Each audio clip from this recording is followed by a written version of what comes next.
Well, hello again, my students. I miss you so much. Okay, this lesson real quick is the packet that starts book 2. You did lesson 1. Hopefully you did it before you look at. And this will be lesson 2 for violins and violas. Viola clef, violin clef. Okay, alto and treble clef. All right. Just as lesson 1 was pretty easy, lesson 2 is actually pretty easy once you know what's going on. Okay, here we go. I'll show you and then we'll do it. The new thing at the top of the page is written down to be called extended position. I don't really call it that much, so you won't hear me refer to it as that so much as C sharp on the G string. And you just need to know how to play C sharp on the G string. So it's kind of a new note. You need it though, because if you have 2 sharps in the key signature, remember how you'd have C sharp on the A string, which you'd have to do. But if you had another C sharp on your instrument, you'd have to do that one as sharp too, which happens to be the one on the G string. Okay, so no big deal. All right, so we're talking about, it looks like the same C that you know on the G string, third or middle line upside down for viola, and 1 ledger line right below the staff, just below D, and it has the sharp in front of it. And the way you do it is so easy. Here we go, check it out. On the D string, and if you have trouble, you ask me, but this is the way I would show you in class. On the D string, you would have an F, which is close, and if you need to make it sharp, you would stretch it so it's far apart, right? If you had the tapes there, right? Red tape, blue tape, or 2 tapes.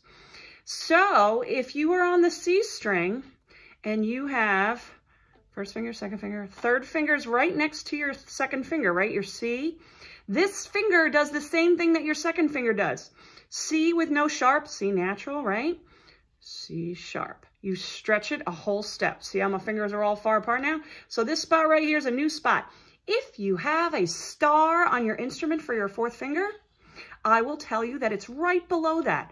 So instead of your 3rd finger being close to your 2nd finger, like with this, all you do is you scoot your 3rd finger up and it's right next to your 4th finger.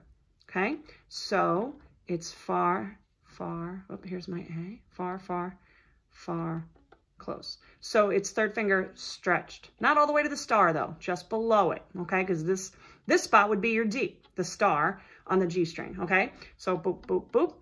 For violin, same thing for viola, only, you know, G string's over here. A, B, C, C sharp. And there's where your star would be, okay? So that's it. And it sounds like this. I'm gonna play an A, B, sharp. So that's how it should sound. Okay, so on the viola, it looks and sounds like that. And on the violin, it looks and sounds like this. Just over the string. Just on your G string, make sure. And remember, it's just below your star.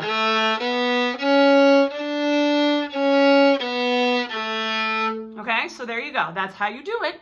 And when you see it, that's how you do it. So I'm gonna play number 1.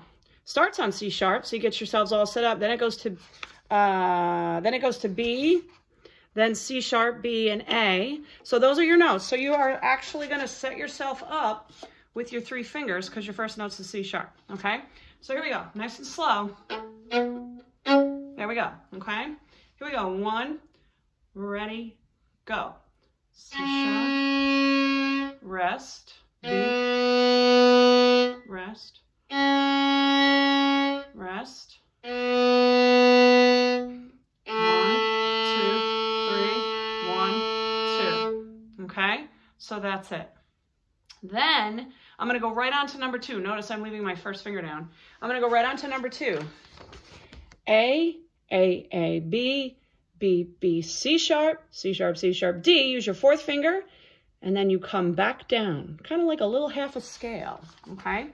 On the violin, it looks like that. On the viola, A, B, B, C sharp, D. So it's the same finger pattern we were just talking about. All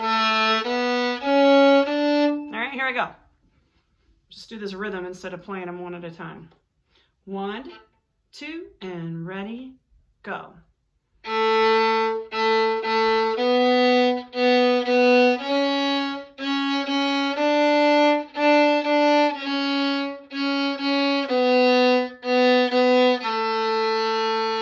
Okay, so not hard, but you do have to be careful to be in tune. So make sure your first and your second fingers are where they belong.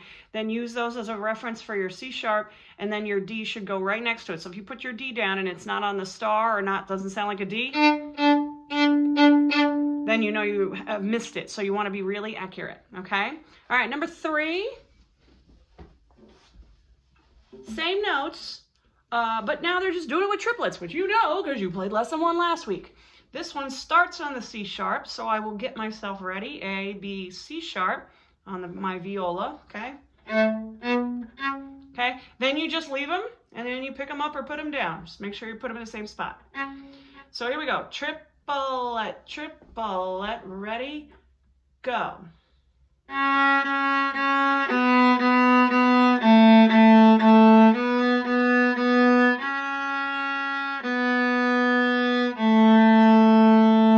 Okay, and notice how slow my quarters were from doing that because of the triplets, right?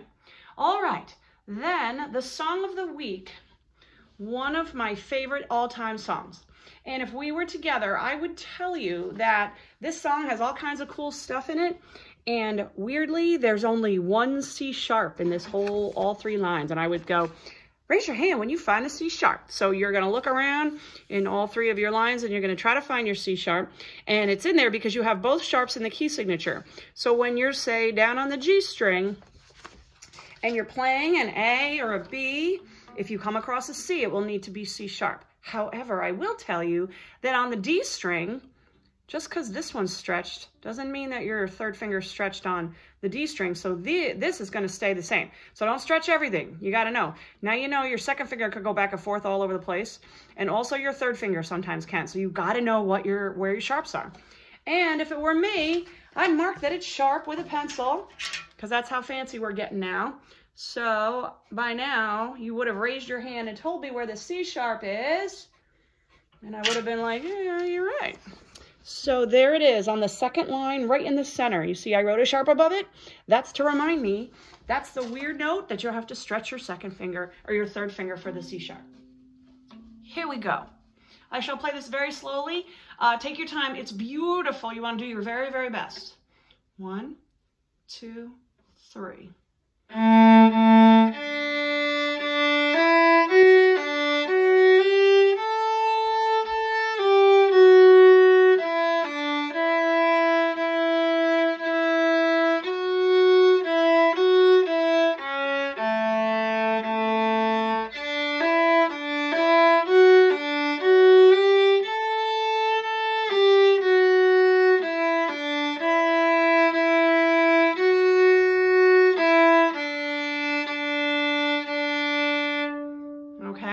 Love that one.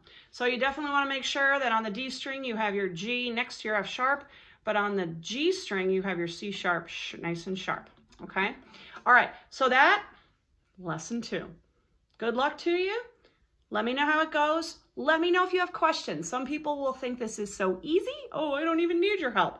And some people will be like, I do not understand it. So if that is you, please let me help you. I want to help you. It's literally my job. Okay. Miss you all as always. Bye.